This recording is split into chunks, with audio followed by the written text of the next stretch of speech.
Welcome to today's explainer. We're going to jump right into something that is absolutely fascinating, mainly because it challenges this idea that almost all of us get completely wrong on a daily basis. We're going to rethink the whole zero-sum myth together, that stubborn idea that for you to win, somebody else literally has to lose. We'll be using some legendary principles from the Harvard negotiation method, famously laid out in the book Getting to Yes, to explore exactly how you can get what you want without all the conflict.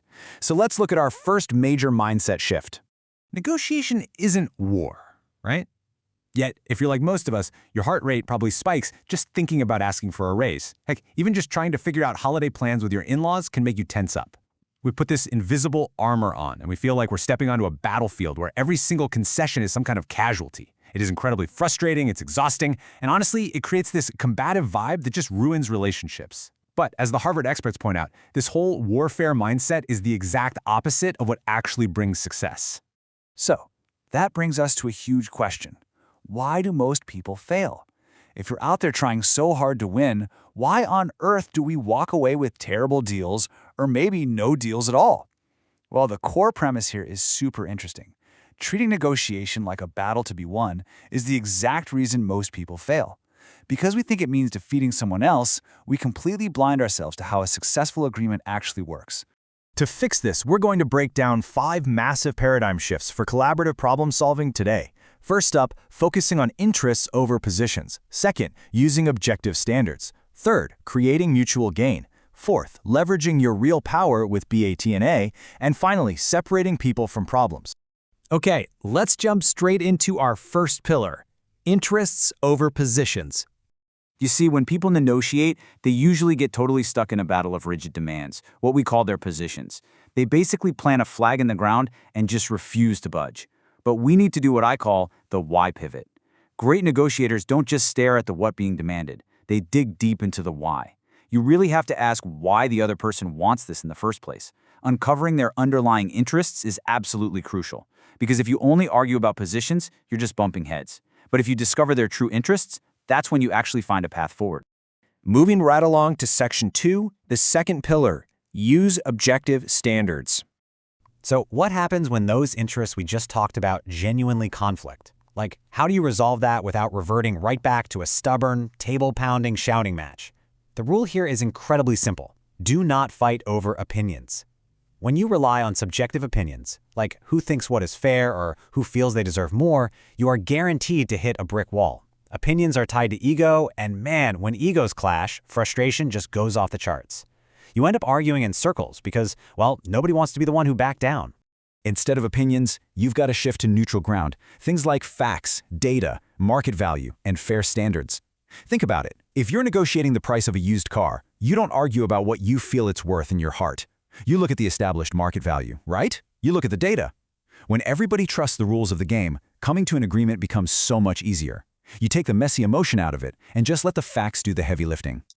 Ultimately, fair standards create fair outcomes. Relying on concrete data ensures you get a result that both sides can swallow. And honestly, the best part?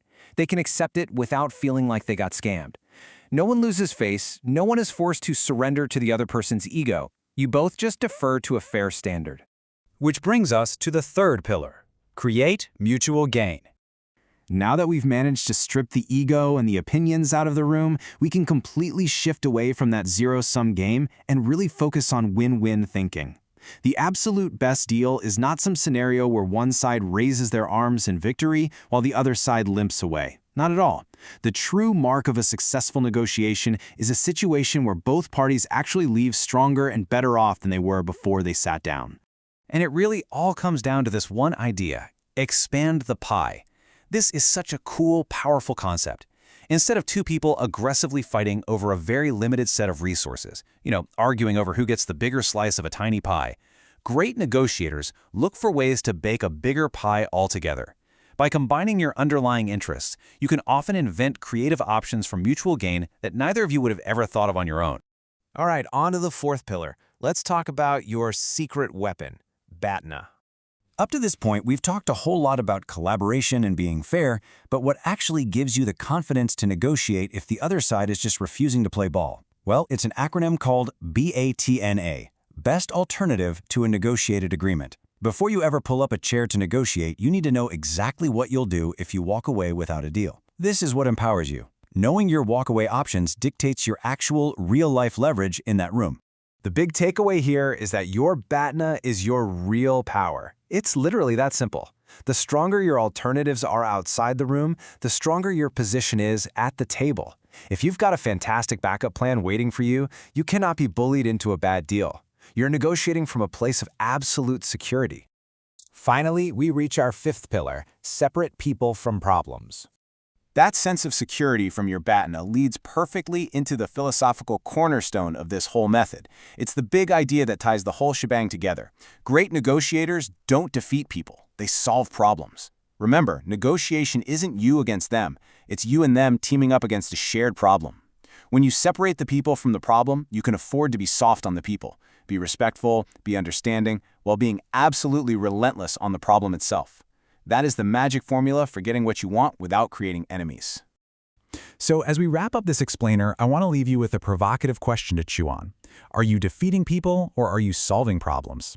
The very next time you find yourself bumping heads with someone, whether that's in a massive corporate boardroom, buying a house, or just trying to lock down weekend plans with your family, I want you to flip the script. Stop trying to win a war.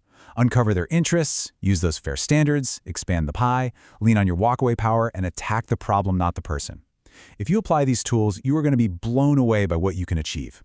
Thanks so much for joining me today, and I seriously can't wait for you to put these strategies to the test.